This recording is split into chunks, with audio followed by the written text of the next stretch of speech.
নমস্কার বন্ধুরা, আজকে আমি আপনাদের সঙ্গে ডিসকাস করব এক্সপোর্ট ইম্পোর্ট বিজনেসে প্রোডাক্ট কিভাবে খুঁজবেন বা আপনারা বলতে পারেন প্রোডাক্ট কিভাবে খুঁজে বের করবেন।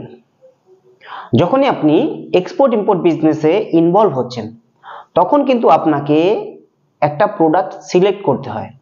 এবার সেই যে প্রোডাক্ট আপনি সিলেক্ট করলেন সেই প্রোডাক্টটা কোন স্থানে, ইন্ডিয়ার মধ্যে কোন স্থানে সবথেকে কম দামে পাওয়া যায় সেটা আপনাকে জানতে হবে। যদি আপনি না জানেন ওই প্রোডাক্টটা কোন স্থানে সস্তায় পাওয়া যায় তাহলে কিন্তু আপনি সেই প্রোডাক্টটা নিয়ে এক্সপোর্ট বিজনেস করতে পারবেন না।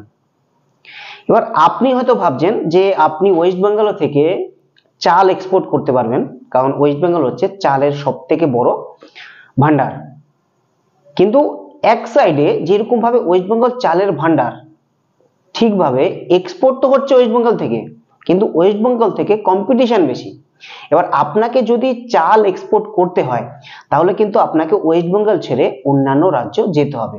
এবার আপনি কোথা থেকে বের করবেন যে ওয়েস্ট বেঙ্গল ছাড়া আর কোন কোন রাজ্যে চাল হয় এবং সস্তায় পাওয়া যায়? যে কোনো প্রোডাক্ট আপনি কিভাবে খুঁজে বের করবেন? তো যে কোনো প্রোডাক্ট সোর্সিং করতে গেলে আপনাকে কিছু সোশ্যাল মিডিয়ার থেকে হেল্প নিতে হবে। ফার্স্ট অফ অল, একটা সোশ্যাল মিডিয়া হচ্ছে আপনি ফেসবুক থেকে বিভিন্ন গ্রুপ হয়।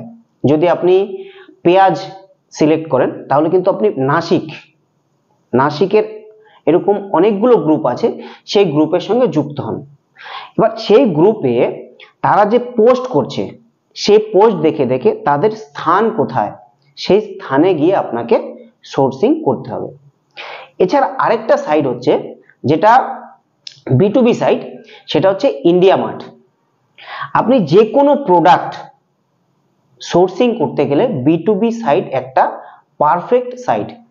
B2B সাইটে কি করে, যত সেলার আছে আমাদের ইন্ডিয়াতে, সেটা পেঁয়াজের হোক, রসুনের হোক, আদার হোক, সেটা ছোলার হোক, সেটা বিভিন্ন প্রোডাক্টের হতে পারে, তারা কিন্তু B2B সাইটে তাদের নাম নথিভুক্ত করেছে। তো আপনি কি করবেন, সেই প্রোডাক্ট অনুযায়ী B2B সাইডে ইন্ডিয়া মার্টে আপনি দেখবেন। এবার দেখার পর আপনি ফোনে ফোনে আলোচনা করলে কিন্তু আপনি সঠিক রেটটা কোনোদিন পাবেন না, আপনাকে কিন্তু সেই জায়গায় পৌঁছাতে হবে। এবার এক জায়গা থেকে আপনি ওয়েস্ট বেঙ্গল থেকে যখন নাসিক যাবেন তখন কিন্তু আপনার একটা সেফটির ব্যাপার থাকে। তখন আপনি কি করবেন, যেই সেলারের সঙ্গে আপনার কথা হবে সেই সেলারের ফোন নম্বর এবং অ্যাড্রেস নিয়ে তার আশেপাশে গুগলে সার্চ করতে পারেন যে এপিএমসি মার্কেট আছে কিনা বা কান্দা মার্কেট আছে কিনা, পেঁয়াজ মার্কেট আছে কিনা। যদি আপনি সার্চ করেন তাহলে কিন্তু ওই স্থানে যদি পেঁয়াজ মার্কেট থাকে তাহলে আপনাকে গুগল ম্যাপে দেখাবে। প্রথমত আপনি সেলারের থেকে নিলেন যে সেলারের অ্যাড্রেস কোথায়, সেই অ্যাড্রেসে গুগলে আপনি কিন্তু সার্চ করে দেখবেন। যদি গুগলের যে অ্যাড্রেস আর সেলারের অ্যাড্রেস অ্যাকুরেট থাকে তবে কি আপনি ভাবতে পারেন সেই যে সেলারটা অ্যাকুরেট হতে পারে। এরকম কিন্তু অনেকের সঙ্গে এরকম ধোঁকা হয়েছে যে আপনাকে ডেকে এনে ওদের যে পেঁয়াজের শেড হয় সেই শেডের মধ্যে পেঁয়াজ দেখিয়েছে এবং পেঁয়াজ দেখানোর পর আপনার থেকে পয়সা নিল আর সে পেঁয়াজ দিল না। তবে কিন্তু আপনি ওইখানে দাঁড়িয়ে কিচ্ছু করতে পারবেন না, সেটা হচ্ছে ওদের এরিয়া। তো আপনাকে এই যে ডুপ্লিসিটি থেকে বাঁচার জন্য আপনাকে এই পদ্ধতিটা লক্ষ্য করতে হবে। প্রথমত B2B সাইট থেকে সব অ্যাড্রেস, যদি আপনি পেঁয়াজ খোঁজেন তাহলে পেঁয়াজের যত রকম সেলার আছে সবার সঙ্গে ফোনে কথা বলবেন আর তার অ্যাড্রেসটা নিয়ে নেবেন। তার সঙ্গে সঙ্গে গুগল ম্যাপে সার্চ করবেন যেই অ্যাড্রেস দিয়েছে তার পাশে মান্ডি আছে কিনা। এবার আপনি যখন যাবেন নাসিকে, যখন যাবেন তখন কিন্তু আপনি যেই স্থানে যাচ্ছেন সেই স্থানের সেই মানুষকে বলে যাবেন না। বলে গেলে সে তার নিজের মতো সবকিছু তৈরি করে রাখবে। বলে যাবেন না, আপনি তাকে বলবেন যে আমি এক সপ্তাহ পরে যাব।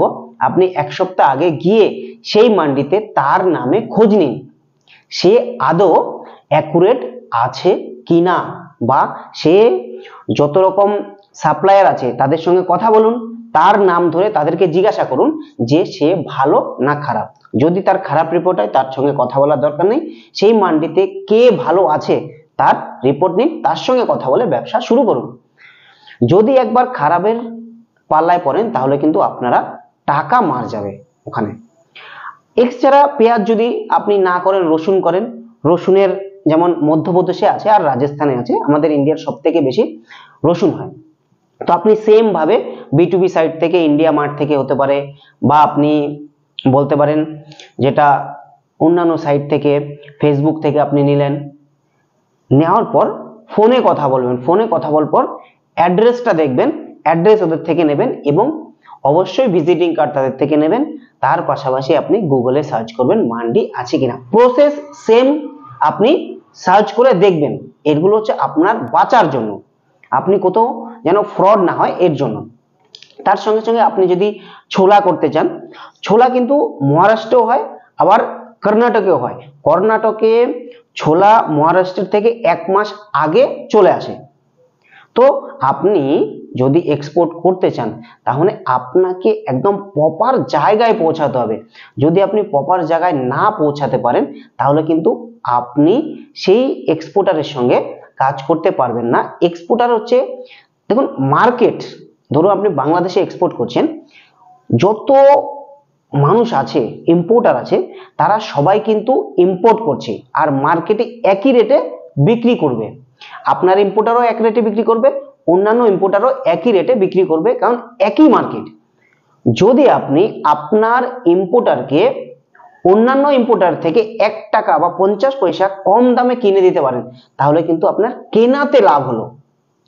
প্রোডাক্ট সোর্সিং করা এই জন্যই জরুরি, তার কারণ হচ্ছে বিক্রিতে তো সবাই একই দামে বিক্রি করতে পারবে, কেনাতে সবসময় প্রফিট যদি আপনি করতে পারেন তাহলে আপনারও প্রফিট আর আপনার বায়ারও প্রফিট। তো প্রোডাক্ট সোর্সিং আপনি করবেন এইভাবে স্টেপ বাই স্টেপ। আশা করি আপনারা বুঝতে পেরেছেন যে প্রোডাক্ট কিভাবে সোর্সিং করতে হয়। যদি ভিডিওটি ভালো লাগে তাহলে লাইক করুন।